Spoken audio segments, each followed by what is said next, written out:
Bonjour à tous, j'espère que vous allez bien. Alors, on se retrouve aujourd'hui pour la présentation du Vice Versa Tarot, que j'avais trouvé vraiment très intéressant. Donc là, c'est un concept qui va ressembler un peu à un autre tarot que je ne vous ai pas encore présenté, qui s'appelle le tarot des oppositions. Et là, on a un concept, alors je dirais pas similaire parce que c'est encore une autre vision de chaque carte, mais vous allez voir que c'est intéressant, on n'a même plus besoin de tirer les cartes envers endroit, je vais vous expliquer pourquoi. Donc comme vous voyez, il se présente dans une box toute simple, et sa particularité, voilà, c'est qu'on a le dos de la carte. Et ça, c'est vrai que c'est tout de suite, c'est une autre dimension dans la lecture. C'est qu'on a tout de suite ce qui se passe derrière, un peu dans les coulisses du personnage. Et ça, je trouve ça vraiment super intéressant. Donc, c'est un tarot qui est de Lo Scarabeo, par contre, pardon, oh bah décidément, je vais pas y arriver ce matin. Et qui est je suis en train de chercher le nom, de Massimiliano Filadoro et de David Corsi. Voilà. On commence par les petites cartes.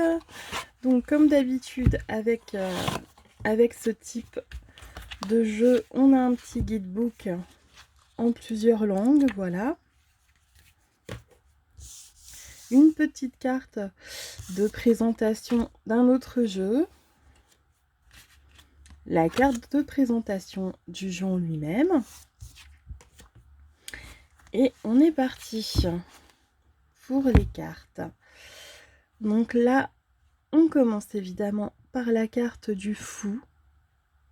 Déjà, on a des illustrations qui sont vraiment attrayantes, je trouve.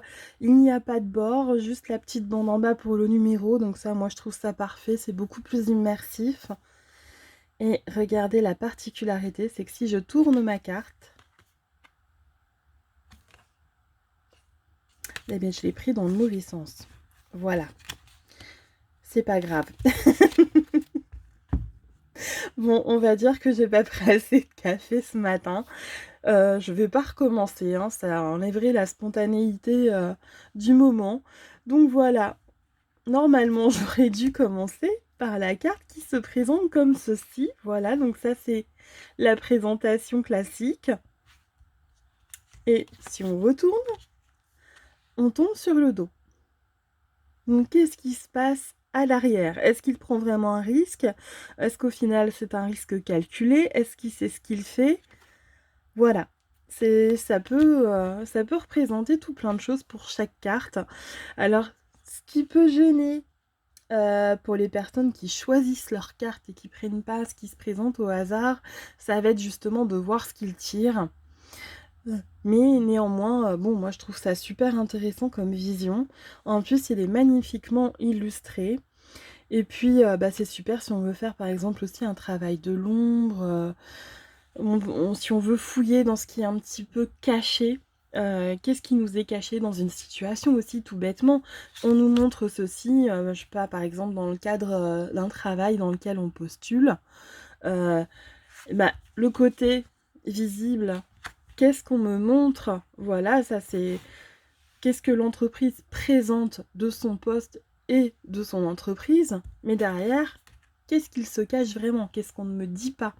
Et ça peut être plein de choses comme ça, donc ça ouvre plein de possibilités, donc je trouve ça vraiment super. Le magicien, donc on voit derrière en plus que tout est épanoui, tout est feuillu, c'est-à-dire que ce qu'il fait, c'est florissant, c'est prospère, c'est pas quelque chose de stérile, c'est pour construire quelque chose. Il a la capacité de faire prospérer ce qu'il fait. Ah, c'est vraiment intéressant. La grande prêtresse.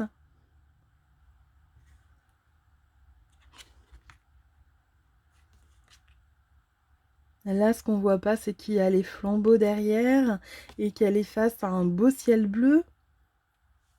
Il y a aussi la notion de choix, ce qu'on ne voit pas toujours forcément dans la vision classique.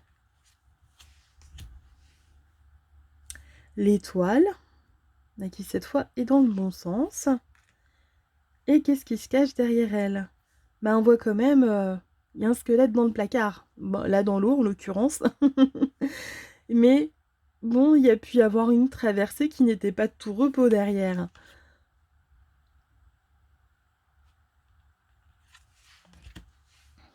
L'empereur.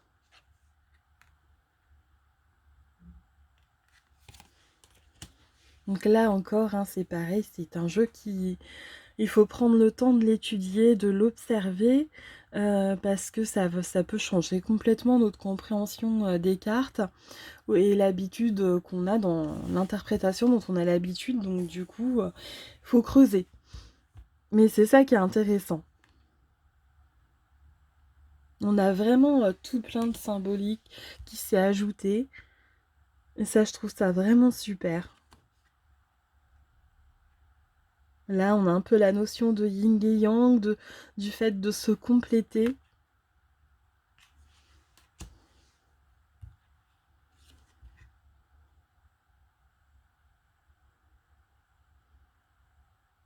On a une rune.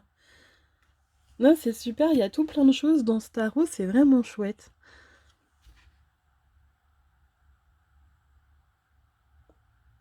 Ah, et là, c'est marrant, cette version de la force, où là, ben, on a l'impression que tout est beau, tout est rose, on a la maîtrise.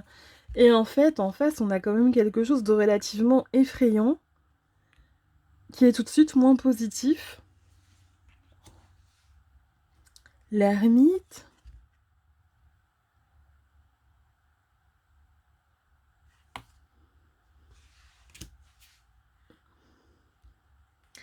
La roue.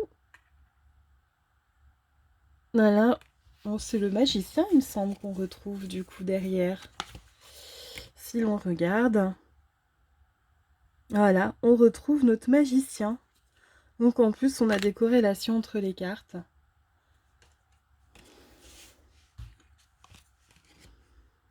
La justice.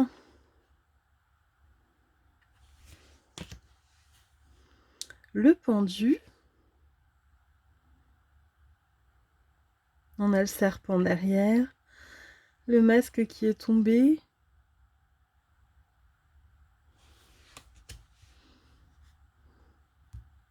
La mort. Là, j'avoue, je suis curieuse de savoir ce qu'il va y avoir au dos. C'est un jeu que je n'ai pas regardé, hein. Contrairement aux apparences du fait que les cartes du début n'étaient pas forcément retournées dans le bon sens. Je l'ai ouvert, mais je voulais le découvrir en même temps que vous. Et là, c'est marrant, tout de suite, cet aspect de la mort est beaucoup moins effrayant. C'est vraiment une autre dimension.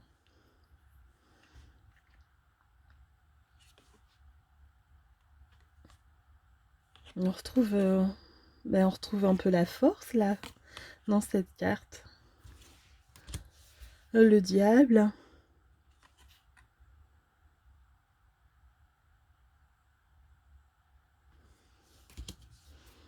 La tour.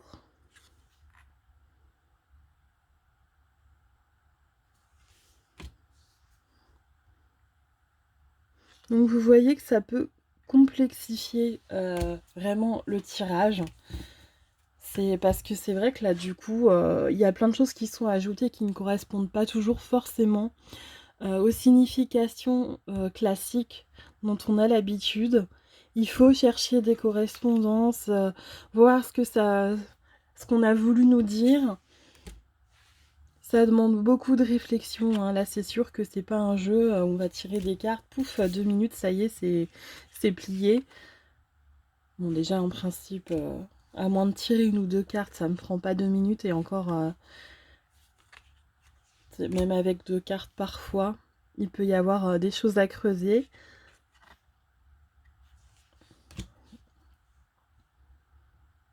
Mais je suis vraiment ravie de pouvoir vous montrer ce jeu. Je l'avais repéré depuis longtemps en plus, hein, parce qu'il me semble qu'il n'est pas tout récent. Il a peut-être bien 1 ou 2 ans. Je vais regarder si je vois la date. Je vois pas d'année. Mais il me semble qu'il n'est pas tout récent. Ah, je vois 2021, donc voilà, il a bien 2 ans. Et, euh, et je me disais, mais celui-là, il faudra vraiment que j'arrive, que je l'obtienne un jour. Ce qui me faisait vraiment envie, aussi bien au niveau des illustrations que du concept, il me parlait énormément.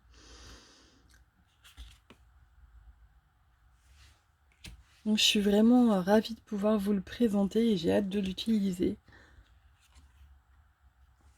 Alors si j'ai le temps, je ne vous promets rien, peut-être que la prochaine vidéo, ce sera plus une présentation des jeux d'automne.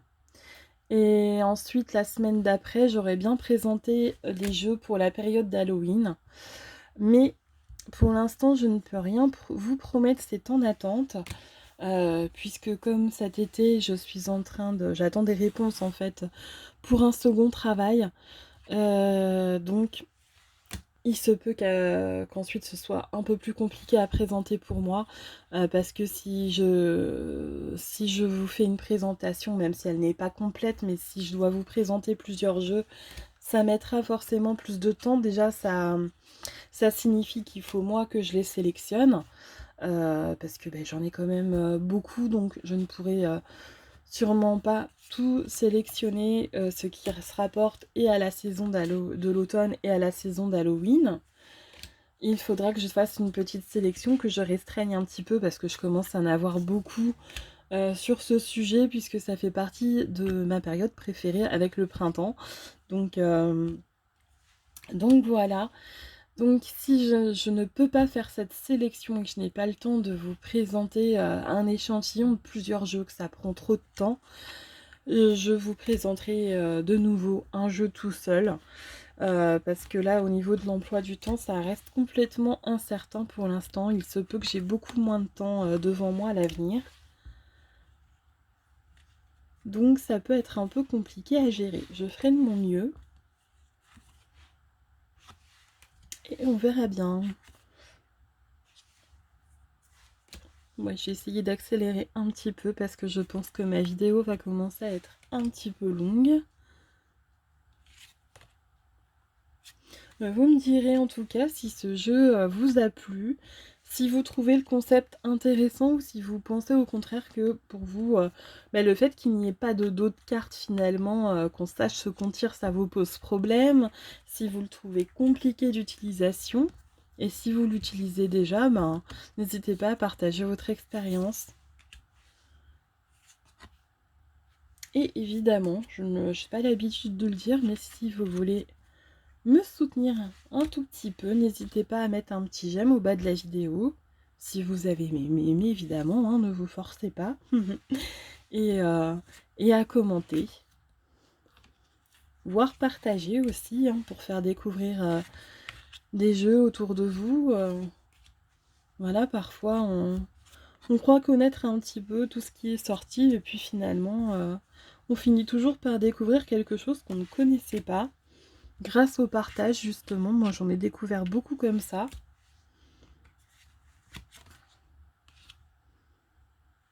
Ah, puis c'est vrai que les illustrations sont vraiment splendides. C'est du numérique, mais c'est sacrément bien fait, parce que c'est vrai qu'il y a certains jeux numériques qui n'ont vraiment pas d'âme. Il manque quelque chose, quand on regarde les illustrations, il y a quelque chose de vide. Mais là, je trouve qu'il y a vraiment une ambiance qui ressort. Ça a été extrêmement bien réalisé, je suis vraiment contente. Les cartes sont mates, semi-mates, glissantes. Bon, c'est la qualité classique de l'Oscarabeo. Mais en tout cas, c'est un jeu qui est super agréable d'utilisation. Très agréable à avoir en main. Et puis surtout, c'est vrai que voilà, quand on a des jeux qui sont aussi agréables, aussi intéressants et esthétiques en même temps, mais ça donne envie de tirer les cartes.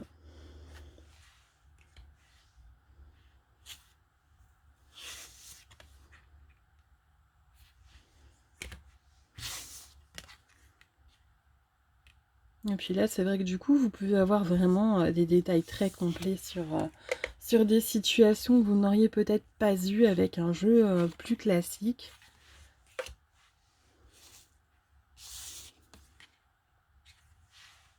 Moi, je suis conquise par le concept. Donc du coup, si je ne peux pas vous présenter une sélection de jeux la prochaine fois, je vous présenterai probablement le tarot des oppositions pour rester dans le même thème. Donc là, vous allez voir que c'est encore une autre vision des arcanes, mais encore de façon différente. Je ne vous en dis pas plus pour ceux qui ne le connaîtraient pas encore, et comme ça, ce sera la surprise. Je vous souhaite une bonne journée, j'espère que cette petite découverte vous a plu, et je vous dis à la prochaine fois.